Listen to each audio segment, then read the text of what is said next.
everyone, FSG here, hope you're all doing well. I am just back from a very nice little break in Switzerland, and I've come back to a lovely message from the guys at River Bottom Customs who wanted me to have a very quick look at Missouri River Bottom for FS25. Now this was a map that I really enjoyed in FS22, so I'm delighted that it's back, but it isn't just an update of the textures and things like that. He has rebuilt this from scratch, so it's totally different. Okay, when I say it's totally different, the fields, shapes and sizes are the same, but things like the ag centre has moved and the shop has moved and some of the sell points have moved, and we've removed the town altogether. So what's actually different here is that he shrunk it down in 22 to fit more fields in, and actually he decided after he'd done it he really didn't like it. So this is actual true to life size. So let's jump in quickly, have a look at the PDA, get our bearings, and then we'll go for a drive around. Now listen, this is a 4X map, this is big US fields, this is perfect for the upcoming Nexat pack, but also I know people have been crying out for a good 4X US map with big fields so we can get some of this big machinery up and running on it. So delighted to see this. This is not out yet, this is coming very soon. I'm going to put the link in the description for his itch.io page. Please download it from there and nowhere else. At least then you know you're getting the original modders mod and not one that's been taken, hacked about with, erroneous code put in it. You know what I mean. You know what I mean. We've said it enough times now. But yes, please do download it from River Bottom Custom Farming's itch page and you know you'll get the best and the latest version. Okay, PDA. So there you have it, 52 fields in total, but bear in mind again, like I said just there, this is a 4X map, so some of these fields are monstrous. 29 I think is the biggest, coming in at 194 acres on its own, 15 not far behind it, 172 acres, and 28 as well, 175 acres. Now, we are in new farmer mode. Look at the block of land you get in new farmer mode. Huge swathe of the map here, and also a couple of fields over here as well, which is great. Now, 53 that you see here is in fact all the non-farmable areas of the map as well, so that's quite handy that you've got all of that land owned as well, which is pretty good when you want to do some landscaping and placing of things.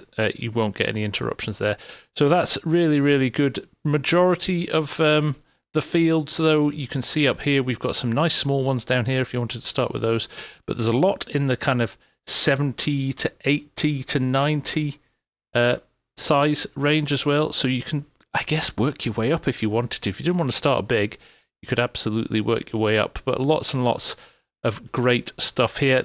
The crop calendar is the standard crop calendar, however, we do have an additional crop. And the best way to show you this is to probably look at our very large grain silo on our farm. We have got, like I said, started a new farmer mode, so we own all of this, which is in fact the only farm on the map. I mean, obviously you can build your own, but when you start off, this is the only farm on the map. And it has got propane there, which suggests to me that we have corn drying. So if I go to production change, you can see here we have got the AGI corn dryer. It will obviously store lots of other stuff as well, 6 million litres in total. But if you want to, scroll down to the bottom here, we can produce dry corn, and it needs propane for that. So propane is available on the map, and he has also modded the base game trailer here so that it will carry propane and also anhydrous. So anhydrous and propane ready map. Nice to see that as well. So you can just roll this in to space here and hopefully it will fill up. So there we go.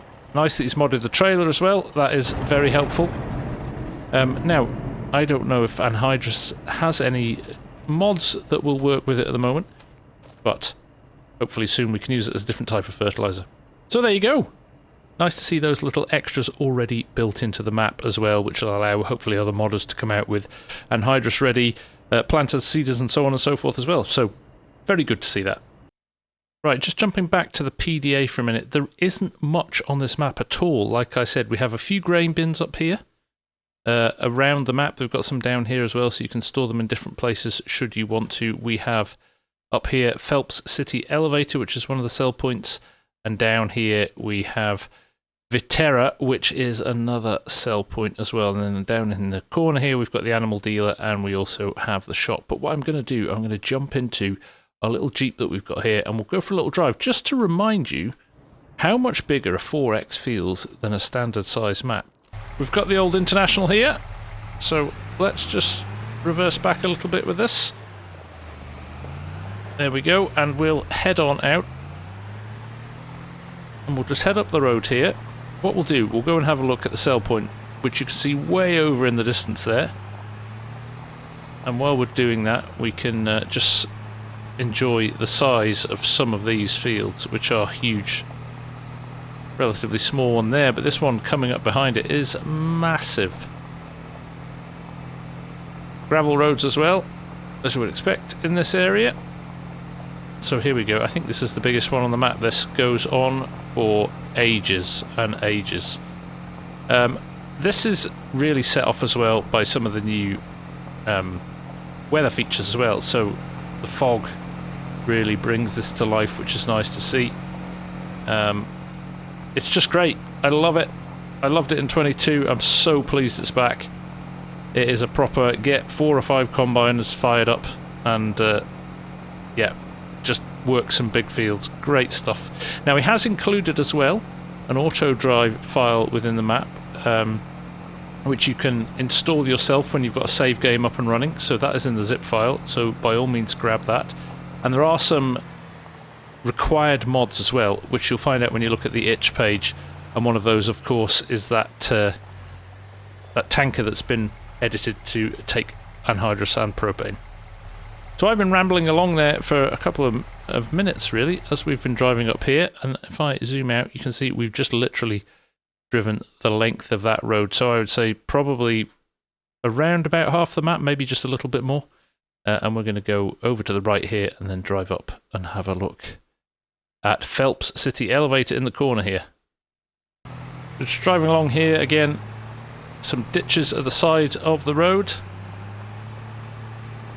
to give it a little bit more atmosphere, but yeah, it's a flat old map, but it has got the DEM for the area. This isn't made up, so we are just in a very, very flat area of the world. But as you can see, we've got a water tower coming up here. We have got our silos over to our left here. I'm going to put the brakes on and turn in down this road here. And again, even the field in front of it's a nice, decent size. So up this rather nice drive here. You can imagine trucks running on auto drive back and forward to here all the time while you're working the fields.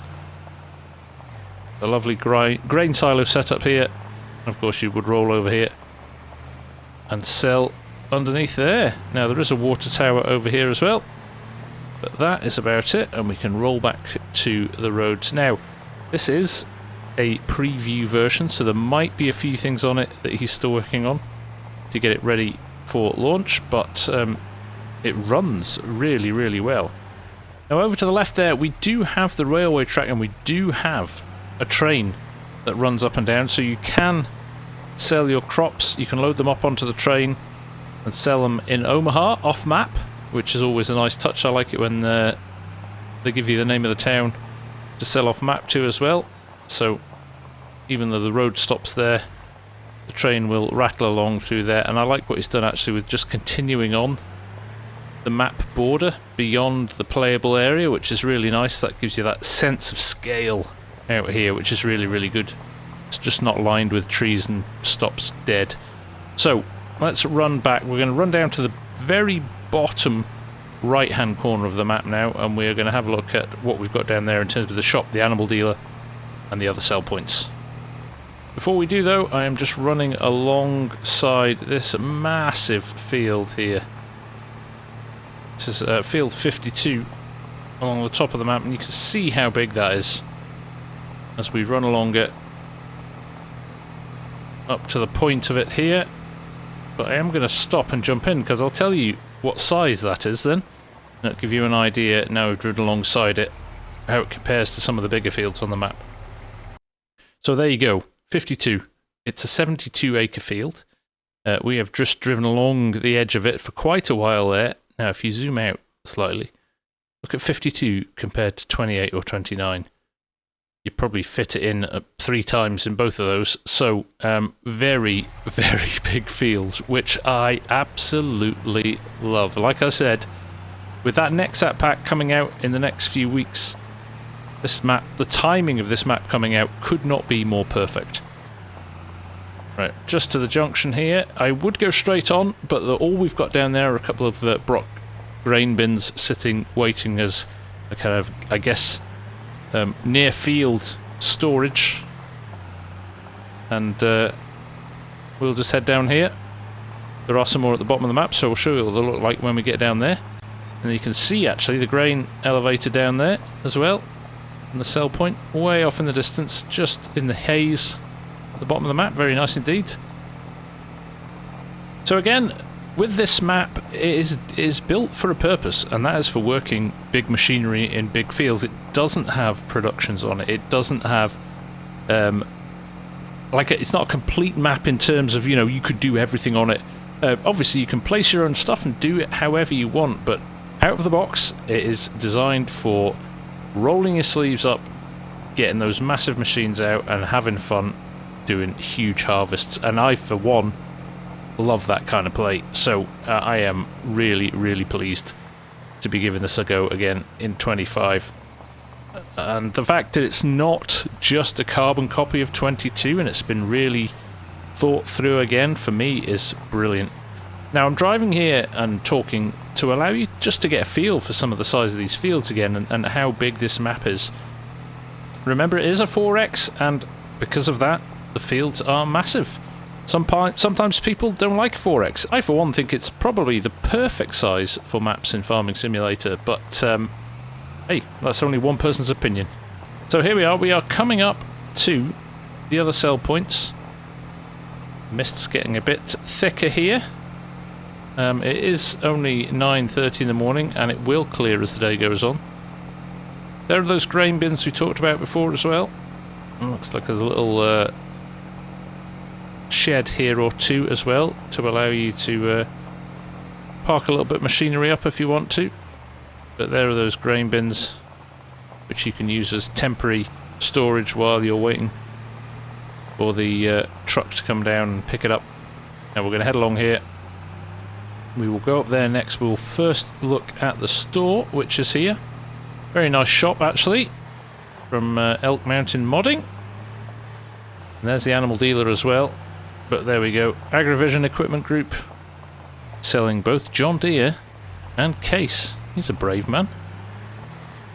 There is that, and there's Viteria and Mo Valley Ag, which will sell you things like your fertilizers, your lime, things like that. And this is where you can sell pretty much everything that you make on the map, including things like root crops and things like that as well. Train, like I said, runs past here. I'm not sure how you unload yet. Again, like I said, this is a pre-production version of the map, so that could be a little bit that's still been working on. But here is Viterra, and you've got your options here. You can sell, store and load. Look like they are blocked off at the moment, so maybe they're coming in a future update. We'll drive around here, and we can go out of the gate here onto this road, and this is your Mo Valley Ag. This is where your fuel is, of course, but then you've got your storage for your seed, fertilizer, things like that. You can see we've got that annoying glitch with the train that Giants need to fix as well. Some nice equipment here. There's some anhydrous things as well. And your propane can also be bought here, which is great. Now, I did mention there was a tanker you could buy. So actually it sits in barrels, and along at the end here, the MKS32, but you can see it's got the icons for anhydrous and propane in there as well. So just go in, purchase this, and away you go. And of course, the other thing you'd want to know as well is, how do you use anhydrous? Well, understand that it's not particularly believable to have it on a standard sprayer. because you would tend to inject it into the ground. But in the meantime, I'm sure some mods will be coming down the line very quickly. But in the meantime, you can see now that anhydrous has been added to all the base game sprayers. So in the interim, at least you can get to use anhydrous on the map, should you wish to, which is a nice touch. So there you have it. I'd like to show you more, but there isn't more to it. It is that clean and simple. Lovely big fields. Lovely expansive map. Loads of scope to develop it how you want to. Like I said, there are small fields, so you could start small in the corner, or you could just go for a massive empire straight off with the biggest machinery you can afford. It is it's really, really well done. Now I'm going to run back to the farm and we're going to just have a quick nosy. We're starting a new farmer mode, so we'll have a quick nosy at what machinery you get, and also have a look at the farmhouse because it's very nice. Right, here we are back at the farm, so let's just park up here. The truck and trailer there, I did just buy those to show propane going in. They do not come in the base game equipment. Let's just pop the doors here. And you can see we have our little Kubota 4x4 little run around there. We have a 8R370 and we have the 9RX, so nice tractors. If we go over to the other shed over here, there we go, there is our header, the green header, which suggests a John Deere combine. And yes, there it is. We have indeed got the new S7 from John Deere. Sprayer, plough, auger wagon, a planter. We've got a corn header there, cultivator, and a fertilizer spreader. And then you have your truck down there at the bottom, a triple hopper truck. So, all good. Looking good. So, there you go. Like I said, not much to it, but that is part of the brilliance of it and the beauty of it. So, if you enjoyed this in 22, definitely check it out again. It does feel different because of the layout. The fields are bigger, and in general, it's looking really, really good. And like I've said already twice, perfect timing for when that next set comes out. One last thing that's worth looking at as well is the farmhouse. Let's just run into here. You've got your dining table there. You have your lounge here. Through to the kitchen area. Nice view out of the windows. You can see the corn growing. Big TV, of course. And you have another few rooms through here. These doors don't seem to open. I think this one might. Or is it this one? Ah, it's this one. There we go. Office space just there. And if we go through this way, and also go down here and get into the garage. So again, nice little touch, bit of a roleplay opportunity there, should you want to, with the house as well. Keep an eye on Riverbottom Custom Farming's itch.io page. It is coming in the very near future, and that is a lovely little touch as well, the crop spraying plane that just flew over there. So, for me, for now, thank you very much for watching. I hope you enjoy this when it comes out, and I'll see you again very soon. Take care. Bye for now.